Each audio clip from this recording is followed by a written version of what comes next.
Welcome to the MTR Network. We are back today for another Supergirl Super Tuesday. I am Shanna. I am here with the doctor.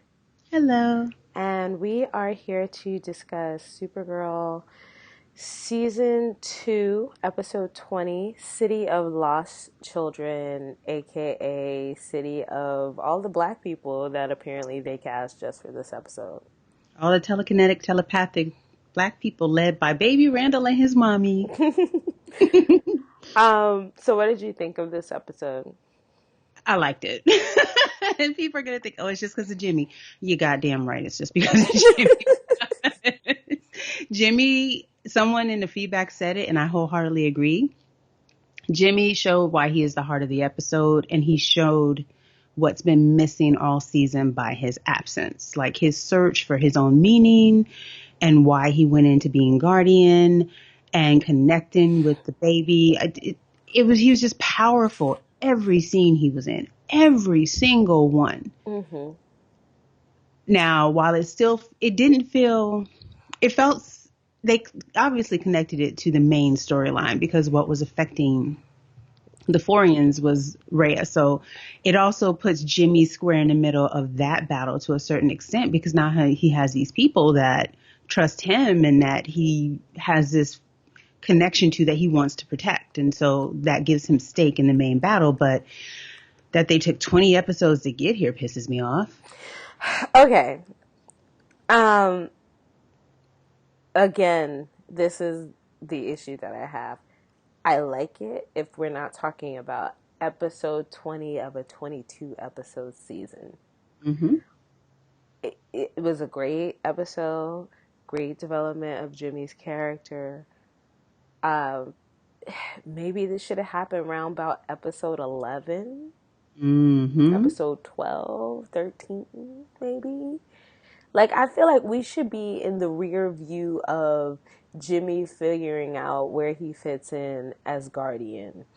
And now it should be like, Jimmy had these struggles mid-season about figuring out where he stood as the Guardian, and now he's figured it out, and him and Kara have figured out how to work together. Because if you think about it, they haven't figured out how to work together. Nope. And we have 2 episodes left in the season. Mm-hmm. Yeah. Which are going to be focused on Rhea's Make Daxam Great Again plan. Yes, those you were correct, my dear. You're right. I would like to point out that my Make Daxam Great Again shirt idea that I had is more appropriate than ever now. So, make Daxam great again, guys. Yeah. I did a Man of Steel without all the extra terraforming. True. You know what? Okay, so let's get into the episode. We are just gonna briefly talk about the 2 major plot lines that happen. So let's start with Jimmy. Jimmy first of all, this was the weird thing.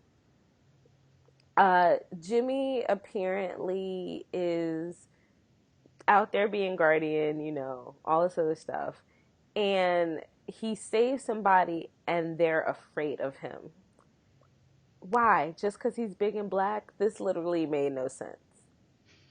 You know that's why. Okay, because I was you know why? Because that was me. I was like, are we ignoring the fact that he is big and black and, Supergirl is this petite blonde girl with blue eyes? Because and he called it out. When? He talked about it when he was talking to Wynn. Oh. He talked about it. Because I just saw him being like, I'm so upset that people don't like me. I don't know where this is coming from. And I was like, it's because you're black. No, I feel like he didn't come right out and say it with Wynn because as close as him and Wynn are, I don't think they're close like that where Wynn is ready for that hard truth. But he basically pointed out like, yeah, you got Mon-El and you got Kara and you got Clark and then you got me. He kind of hinted around at it without right out and hurting Wynn's feelings like, because I'm black. So Okay. Okay. All right. I appreciated that later he does say straight out. He asked John about the black thing. So I was just kind of, I was like, Jimmy, when he was, why are they afraid of me? I was like, because you're black, Jimmy. I need you to just. And I didn't get it a sense like he didn't understand it. His Okay. whole thing was like, he's like, I think it wasn't like, I don't understand why. I felt like it was more like, I'm doing these things to help people, to inspire hope, and I'm still just inspiring fear, even though what I'm doing is helping them. But what he doesn't recognize is that Kara doesn't, believe it, I can't believe I'm defending this girl. Kara doesn't punch every problem. Mm-hmm. Guardian punches every problem. So for them, the victim is like, okay, there's one person trying to beat me down. Here's another person trying to beat them down. Are they going to turn around and beat me down? Let me get the hell out of here. They've got this crazy voice modulator. They got a mask. Mm-hmm. That means they're up to no good. And maybe it's a hint too, where Wynn was intimating that, kind of like Batman, everybody think is crazy because he's got a mask and he's got this voice modulator. He's kind of crazy. Mm-hmm. He beats people up. It was kind of the same reaction. Okay. I was like, Jimmy, it's because you're black. I just need somebody to say it's because you're black. That's it. I'm sorry, and you said that, and I thought of that. Was it Lethal Weapon 2 or 3 with the South Africans? He's like, because you're black. Yeah. Sorry, someone out there listening knows what I'm talking about. Um. So this leads to him. Well, so a woman, also black, but alien. Gorgeous! Oh my Yeah, god! very beautiful. Attacks or looks like she is attacking this street full of people, and sorry, something was in my eye, and so they end up like she's all over the news, all this other stuff, and the DEO is like, how do we track down this alien? There's been an alien attack, all this other stuff. So then Jimmy's trying to help again, and John gave him the Heisman really hard. Was just like, this isn't a problem for you. This isn't something for someone with your skill set, basically. Like, what kind of racist fuck shit was that? I know. I was like, coming from John, I was like, whoa, okay. It's feeling a little Hank Henshaw out this piece. No offense, I expected that more from Alex than John. Yeah, yeah. It felt a little harsh. I mean, I'm kind of glad the writers did give it to him, because had they given it to Alex, I would have side-eyed the fuck out of Alex. But wow. And But you know what? As harsh as it was, it makes sense. mm-hmm. James does not work for the DEO, and for the DEO, this governmental agency, to work with a vigilante, not a good look. Okay, so that we will get to in a second, because this something I laughed out loud when something else happened later in the episode because of this. James goes, he finds out where, using his usual guardian, punching people out, he finds out from an alien that he stops from buying weed. That was a cute scene. He's like, it's just a little weed. I'm like, welcome to Trump's America, buddy. he's like, I have anxiety. I was almost kidnapped. What's that dude? He was the best. He finds out where the alien who attacked lives, and when he goes to her apartment, he finds a little boy played by Baby Randall from This Is Us. And he ends up taking off his mask and showing Baby Randall his face so that he'll trust him and come with him. And Baby Randall touches his little feet. It was so adorable. I was hoping we were getting like flashbacks to a young Jimmy Olsen, but I will take this as well. I actually kind of like this better. Yeah.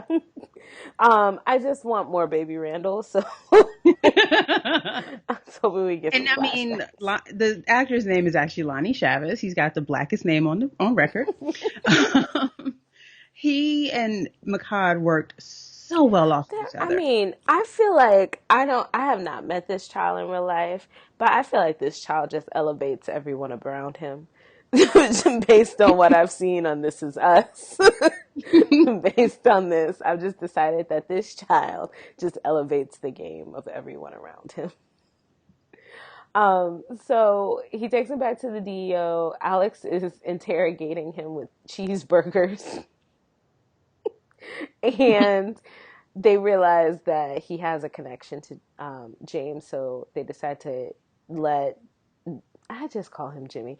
They decide to let Jimmy take him outside of the DEO and talk to him and try and connect with him one on one.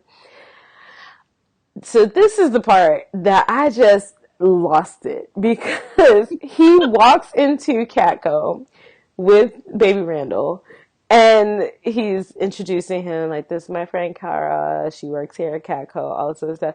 And then he walks into his office and tells the secretary, can you clear my schedule? I'm here with my nephew. And because I think I was cooking or cleaning or something at the time that I was watching this. And I turned back to the TV and I said, nigga, you don't work. What do you mean clear your schedule? You ain't had no meetings on the books. You're never here. I was like, who wrote this line? Who wrote these lies? Why are you lying, Tommy? You ain't got no job. Yeah, that's exactly how I felt. I was like, you ain't got no job, Jimmy. Like, you are never here. You don't have no meetings on your schedule. You don't have no work plan for the day. There's nothing in your agenda. You spend half your time at the DEO, and when you're not at the DEO, you running around in a suit with a big old. I don't even understand how he carries that ginormous shield everywhere. Or you're working out, I'm assuming, because I mean, Jimmy stay looking fine. I know he stay in the gym. So, but I was just like, that was my initial reaction the minute he said, clear my schedule. It was, it was immediate. It was visceral. I was so annoyed. Anyway, I'm serious. Like, I couldn't do it. uh, and then they're at Catco. Baby Randall opens up a little bit. They have a whole conversation about his dad and all that. And then there's another attack coming from Baby Randall, and they realize that something is controlling him. And something was probably controlling his mother as well. He was so cute. He was like, when he came out of it, he's like, where the hell am I? Well, Supergirl Like, had who's this white flown lady? him And I out got of the me some building. Supergirl had flown him out of the building. So he's in the sky. He's like, white lady, where you come from? He's like, I'm sorry. When Karen went to introduce herself and got on his face, he was looking like, I don't trust you, white lady. Yeah. He gave the same look to Alex with everything. Like, I ain't eating that food. Wind up on somebody's ship. Yeah. But this does lead to that really nice scene between Jimmy and John, where Jimmy's feeling like Don't jump yet, because baby Randall was tracking him, and when he saw Jimmy leave and he dropped his little head, girl, my heart broke. That baby is so good. he's so. I mean, his face is just the most adorable. Yeah.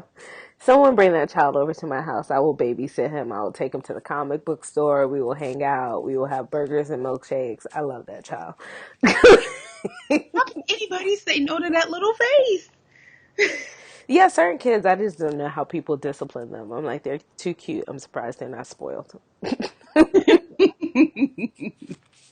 I don't know how you discipline this child. um, Yeah, so John and him have this nice scene where because John is like, he's connected to you. Because I'm black. Because I'm black. He's like, you look black too. Why can't you do it? I love that scene. I was like, he's right though. He's right though. Y'all both black. At And least you passing, John, so you got to keep exactly. on with John it. out here turning Martian so he don't have to be black.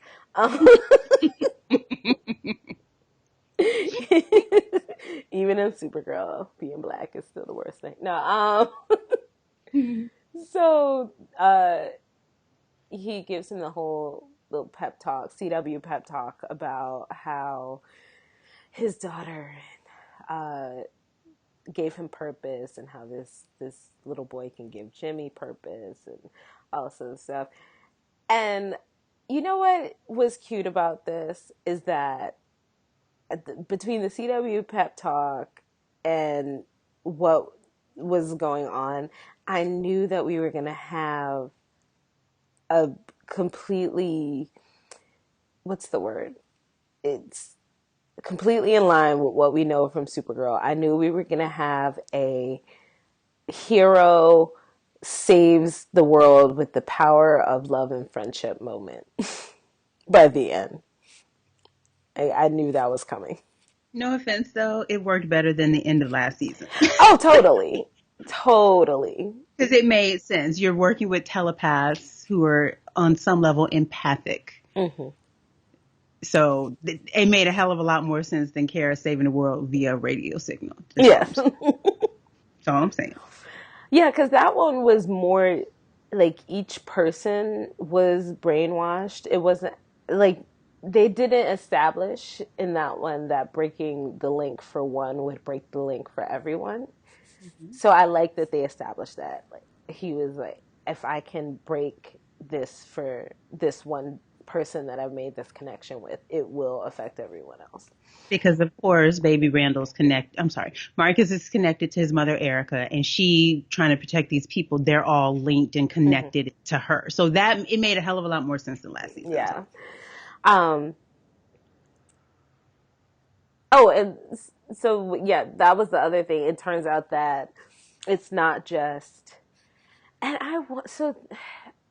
I wonder why in that moment, if there are all of these same type of alien and this machine affects them, and they were all kind of scattered across the city, how come the quote unquote attack didn't happen across the city? No, Like, why did it just affect her? Was she the only one in the area closest to the machine? Well, that's because she hadn't worked out the kinks. So she was, and every time it happened, it was a short burst. Mm-hmm. So my guess is it was a short burst and then it flared out. So it might not have reached everyone, but by the time she had the machine up and running, it was pushed out to everyone. Because at first she kept trying to send more power in. Rhea said, you're trying to solve this psychoactive, use more power. What's the real issue? And it wasn't power. It was expanding it. It was how powerful, how spread out it was. Mm-hmm. Mm-hmm. So I feel like that was the explanation. Okay. All right. So Jimmy saves the city with the power of his love and friendship, and now he feels like he has purpose. Except it's the last 2 episodes of the season. So I'm so glad you got this purpose. You and Kara still haven't figured out how to work together. You're still fighting evil by moonlight, and Kara's running around by daylight. So this is where the whole thing stalled out for me. Okay. Because episode 20, 22 episode season, this was beautiful development for the character of James Olsen. Shouldn't be happening at this point in the season. He shouldn't have. I mean, it doesn't make up the fact that he was MIA all season. It absolutely does not. Well, I felt like they were trying to make that up, not only with this episode being about him, but also let's cast all the black people. the city of lost children is going to be all. Oh well, I guess that they were referring to the Daxamites, but they were we're gonna find this secret underground layer of all these black people hiding out because they're afraid of this machine. We're gonna cast all of them, all in one fell swoop. Can't say we're racist. That's what it felt like to me. Yeah, no, I agree.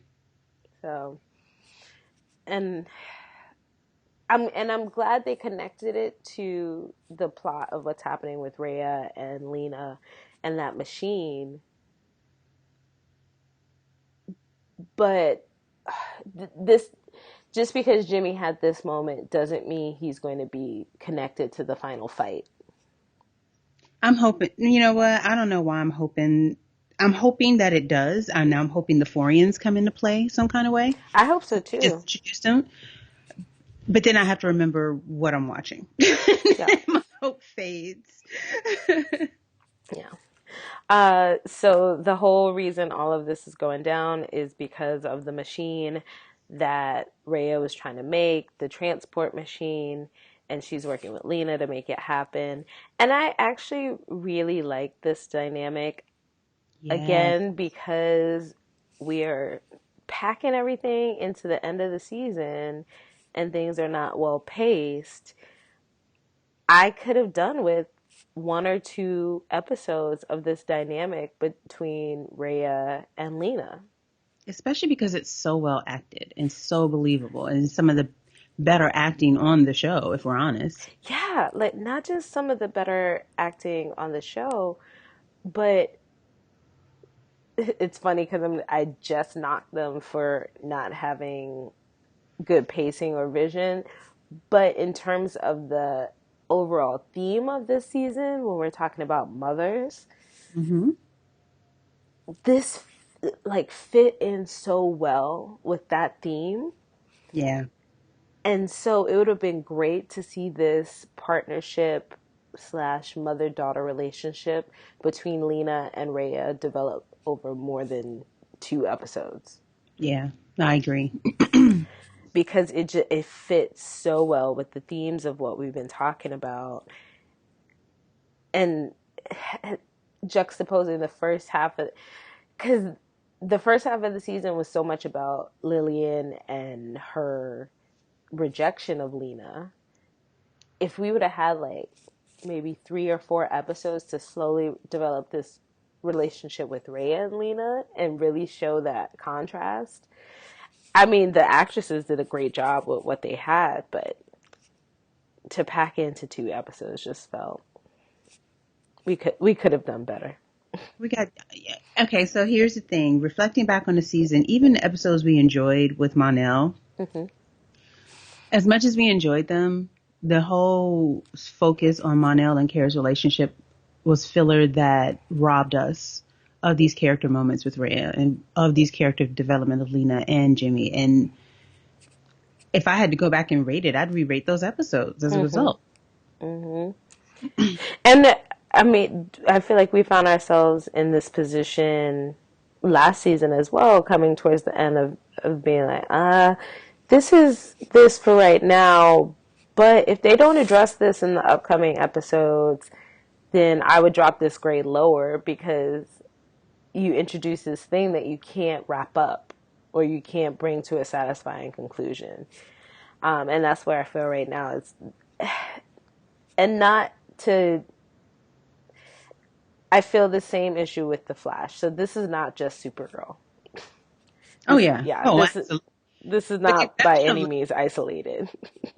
let me qualify this. With the except of the shows of the CW shows I watch, with the exception of Legends, yes, their shows have this issue. Mm-hmm. Yeah.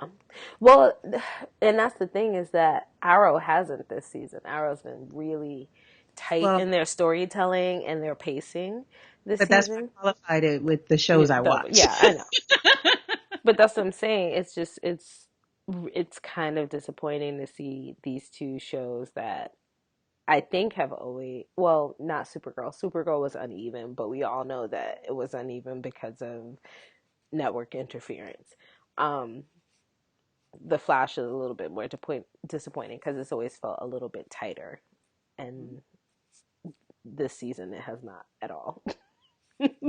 So, but yeah, it's so frustrating to get to the end of a season like this and to feel like, where exactly are we going? Why exactly are we here? Or why are we here now Right. versus 3 episodes earlier where we could really dig into this? It's a shame.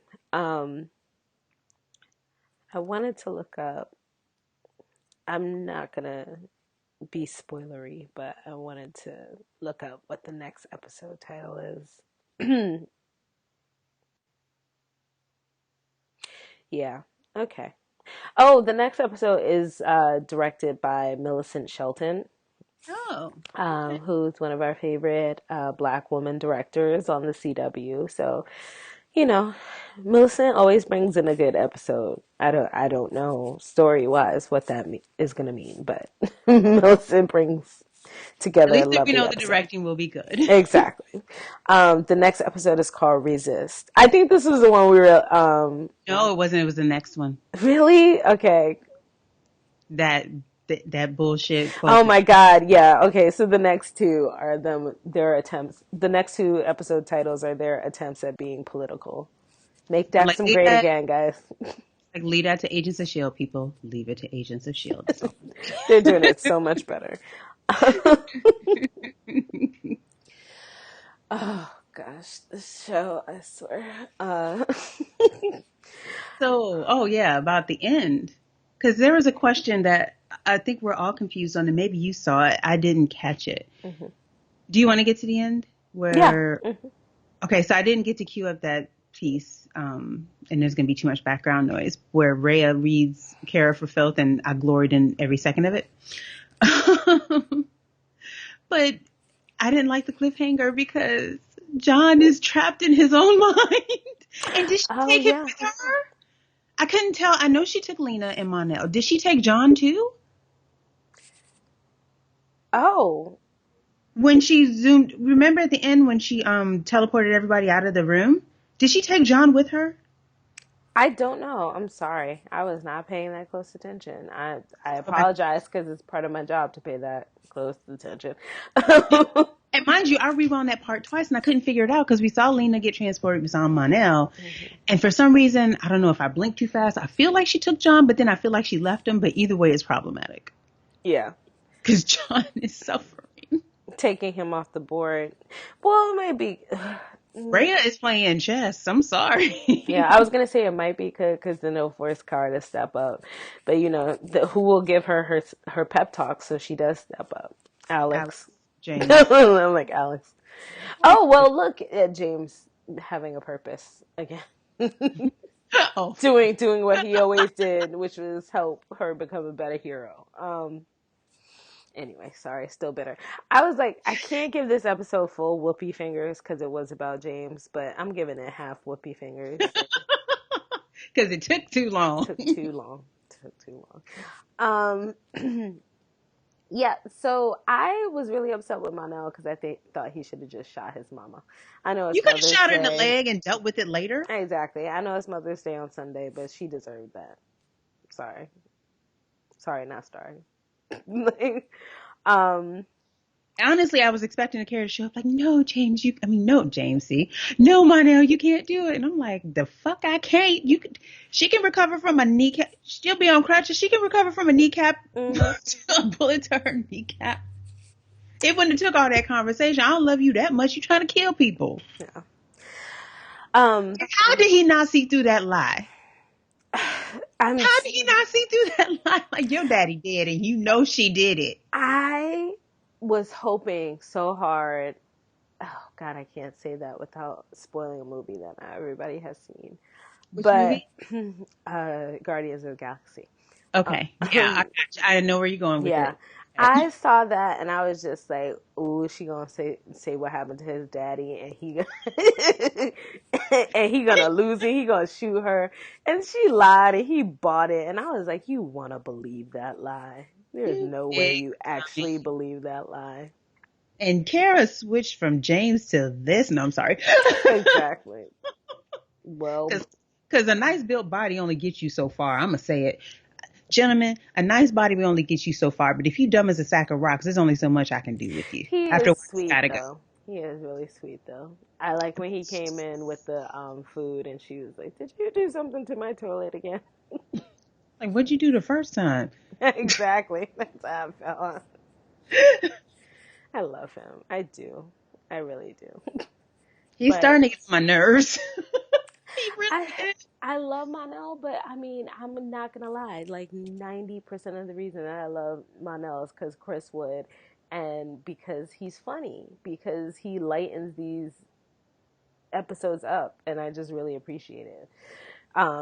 In terms of actual character development and his story, um, you know, it's only interesting because of his mother right now. Yeah. So, do you want to read the feedback? Yes. Okay. Okay, so Joseph in the group, hey Joseph, they said they gave Jimmy something to do and it was dope. Black on full display. I love Terry Hatcher, but fuck Rhea. Why they sent Alex in there to interrogate that boy? I kind of want Randall and his mom to stick around because Jimmy needs a win. I still want Karen and Lena to be a couple because they're so damn adorable together. Maybe when Monel leaves. Also, whoever writes the reviews on IGN is a festering idiot who needs to find another hobby because watching and writing for shows like this isn't it. I don't read Read. reviews on IGN Yeah. or honestly a lot of other sites unless it's podcast fandom. Shout out to you and Nina and the crew. Because 9 times out of 10, you can tell that they're just writing for hot takes and not for either the enjoyment of the show or because they know how to write. And then Gerald responded, I'm here for the Kalina ship. Manuel said, Can I just say I'm still holding out hope for Kara and James to get it together. I love the chemistry and the friendship between Kara and Lena. But yeah, I'm still holding out hope. I'm at the point now, I don't care. I don't care. I'm at that point now. They've done Jimmy so wrong. Oh no. Okay, sorry. First, I went to that IGN review, and first sentence off the bat: if there's any character that deserves to be completely cut out of the equation in Supergirl, it's James Olsen. See, we were doing just fine until you. Why'd you read that? We don't I need not. just No, why are we? We are not promoting that. Go back and edit that out. We are not promoting that bullshit. Okay. I'm sorry. My what's so interesting to me about this is that And you know why he said it, but yeah, go. and the exact what's so interesting to me about this is that during the hiatus we were all reading those articles, and every single article that was like what to fix about Supergirl's second season, every single one of them was like it needs more James. It needs to go back to what made the show great was that relationship between James and Kara and their friendship moving into a romantic relationship. They need to bring that back. And this person is like, the James just needs to be cut out because none of this stuff has been earned. It's a weird. Everyone else recognizes that the writers actually need to get back to writing Jimmy more and better, and this person is like, they should just cut him out. It's like, no, the writers need to make it but not this is not an issue of James as a character. This is an issue of the writers and how they use James this season. Okay. I'm just sorry. I needed to defend that for a second. Girl, I'm not giving troll bullshit any credence. Nothing to defend when you recognize that they are trolls. Okay, so Manuel said, "Did I just see a black psychic race of aliens?" Yes, darling, you did. Larry Fuqua said, "Oh, Lord, I'm sorry, I'm throwing out your government name." Okay, I really like this episode and the way Jimmy was out front getting things done without the Guardian costume. And how John trusted him to take Marcus out to find his mother. I just hope they keep using Jimmy, but I doubt they will since the Daxamites are here now. I also like how they said what everybody was thinking when he said that line about connecting with Marcus because they're both black. You know what? That whole thing of James connecting outside of the suit, I really appreciate that. That's something that Arrow has been doing a lot as well this season, of Oliver doing a lot outside of the suit. Often, I think for like maybe the past 3 or 4 episodes, he hasn't even put on the suit at all. So I think that's really important to show. There's a line in the Spider-Man Homecoming trailer where he says that too, where Tony takes the suit back from him. And he's like, if you can't be a hero outside of the suit, then you don't deserve the suit. Yep. So I really like that. Amani says, y'all see what happens when you stop blocking your blessings and let Jimmy shine? Talk about it. Here's a challenge. Verbalize the character arc for Jimmy this season before this episode, or the one for John since McGann left. Go ahead. I'll wait. Sorry, that silence was your answer. I was worried when they weren't explicit that people were scared of him as Guardian could see a visibly black man under the mask, but they made up for it in spades. This black fatherhood was so good I needed Joe West to show up. This was the heart and direction that the show has been missing this year, and they came through. Exactly why we need more scenes with Jimmy and John, not to mention they're easily the 2 best actors on the show. And is somebody going to save him from that dream paralysis, or are we just pretending that's cool? Oh, yeah, and Kara did some stuff, too. That's a thing we've been saying. Is really messed up. Kara... She's not the star of her own show. Well, she's not the star of her own show, but also part of the thing that's so interesting is they started out this season saying it was all about Kara's development and Kara learning how to be a better person and to be a better reporter and to be a better superhero. But you took the 2 people who were so instrumental in that development in season 1, and she's had little to no interaction with them. And she's had, if we're honest, looking at Kara from episode 1 to now, she learned how to be a better reporter, kind of, sort of. Mm-hmm. She's not learning how to be a better person. She's still judgy and wrong, even when she's right. She's not being a better superhero. She's not being better. She's not growing. Mm-hmm. Because every single time she has a potential to grow and learn from something, you make it so that the other person was wrong. Kara was sort of kind of right. So there's no real reason to grow. No incentive. No incentive. Yep. And finally, Gerard, hey, a damn shame they waited till the next to penultimate episode. I'm glad our guy got his shine, though. It's well deserved. And Kara was actually tolerable this episode and less Taylor Swift-like. It actually was good to see some advancement in the plot. Laughing. For once, with Rhea making her move and making Daxam great again. Also, lastly, I'm hyped for the people of color telepath aliens. Leah, let's just hope that's not the last time we see them. Yeah, I mean, I would really love for their connection to this machine to, in some way, affect what happens in these last couple of episodes. Like, wouldn't you love for all the black people to save the world? That's what we do.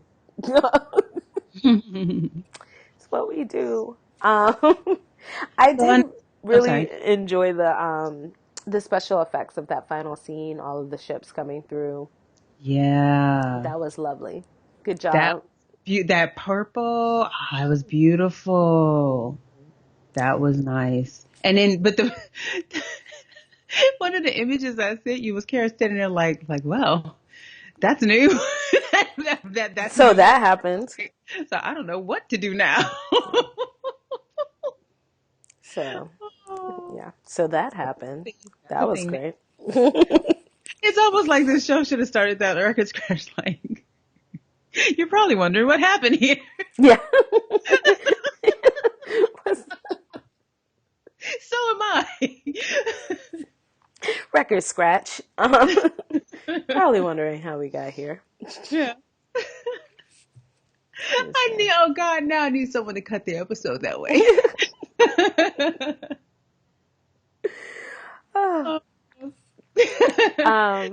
So apparently we have a new rating system.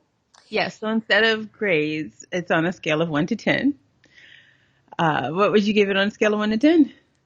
A 7. Okay.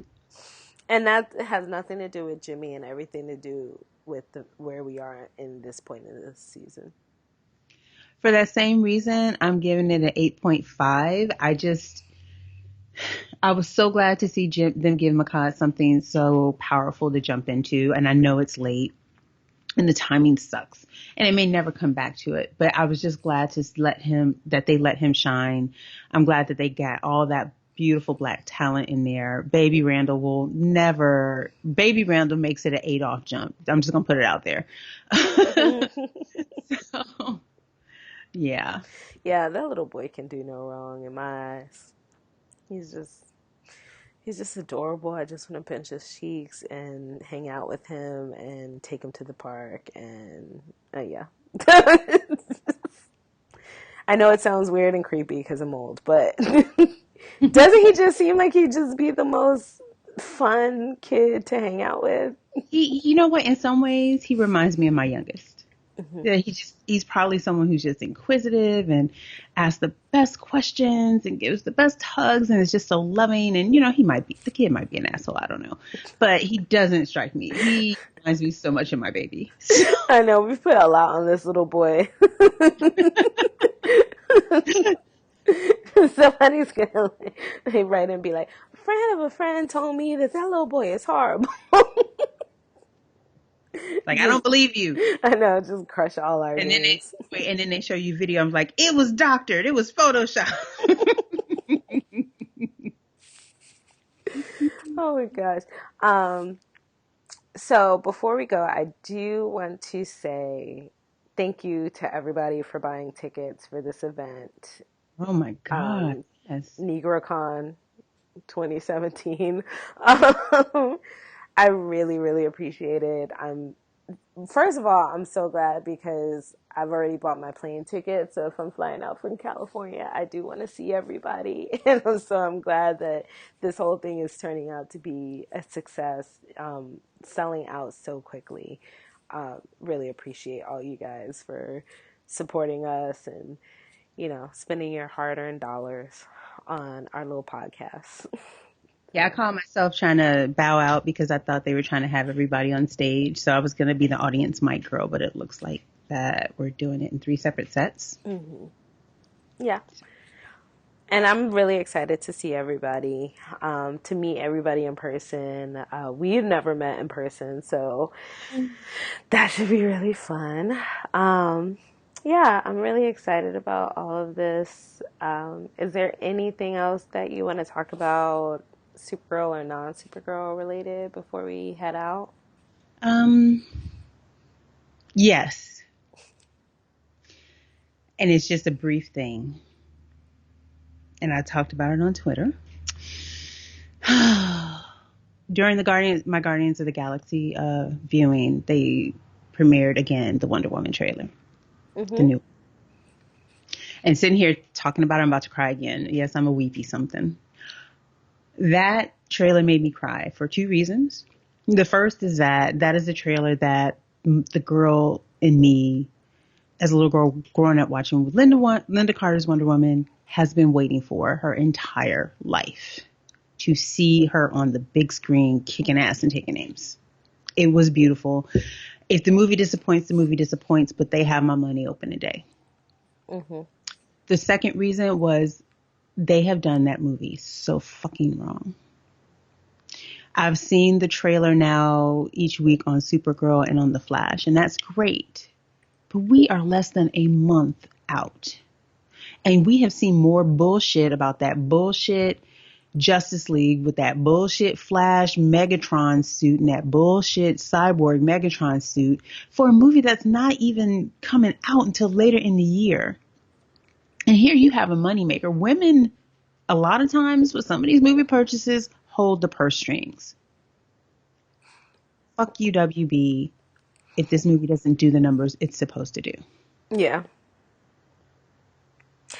I was talking about this actually to women at the comic book shop when I went for Free Comic Book Day, because I wore my Wonder Woman t-shirt for Free Comic Book Day. And so we were talking about the movie and basically like how dirty they've done them with the advertising and how it's only tracking to make 80 million on its first opening weekend. How? It's just... How? All of this is so weird. And you know how you know it's weird? Because when people do see a new trailer, or when people do, I see people on Twitter, I see people on Facebook being like, spotted a Wonder Woman thing, like as if you have to Like it's a hunt Yeti. down, yeah, you have to hunt down the advertising for Wonder Woman. That should not be the case with your biggest female superhero. For Free Comic Book Day, they have the little DC Bombshells figurines. For Free Comic Book Day, they had a special one for the Wonder Woman 75th anniversary. It's just, this movie could not be more perfectly timed in terms of what's happening politically in our country, in terms of the anniversary of the character, in terms of, you know, you came out in June, so you had Women's History Month leading up to it. You had all of these like super ripe opportunities to cross promote. You have the Women's March happening. You have like all of these things where people are naturally using the Wonder Woman symbol as a symbol of these Mm-hmm. things, and you're not capitalizing on it. I'm not seeing, I don't know, just anything.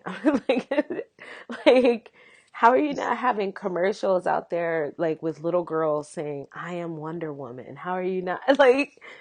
Just, when I think of all the marketing opportunities, and none of them have really been utilized, you just, a film like this that is so connected for most women, especially if we're talking about women our age or older, the only female superhero that they have for a very long time, it was Princess Leia or Wonder Woman.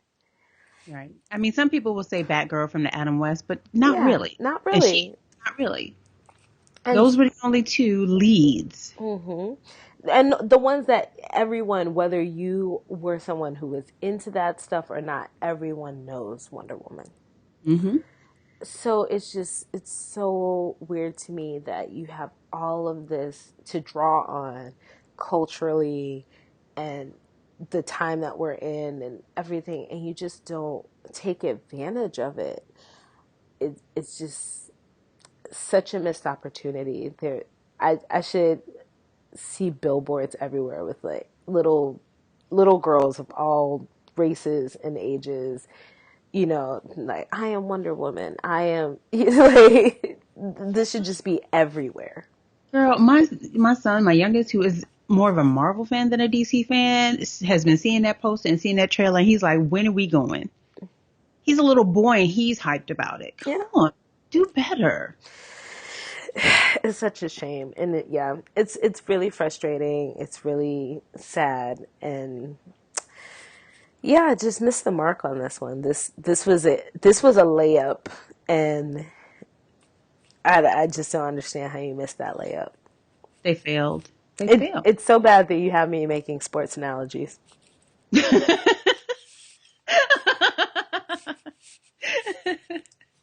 It just goes to show where we are. Yeah, so I guess that's our little rant. I know obviously Chris and D-Bomb have been talking about this for months and nobody wanted to listen. Oh, that's also super frustrating. Every single time I see an article talking about some, where is the Wonder Woman promotion? I'm just like, everyone needs to send Chris a check for this article, because he's been saying this for months. 4 months. So, thank you guys for listening. We appreciate you guys more than ever now. You really stepped up, and if we thought that you guys were supportive before, now you really literally put your money where your mouth is, and we really appreciate it. So we will see you guys soon in June. I cannot wait. It's gonna come right in the middle of a crazy time, but I'm still ready to fly out. So thank you guys for listening, and we will see you next week for episode 21, Resist. Sorry. All right. Bye, guys. Bye.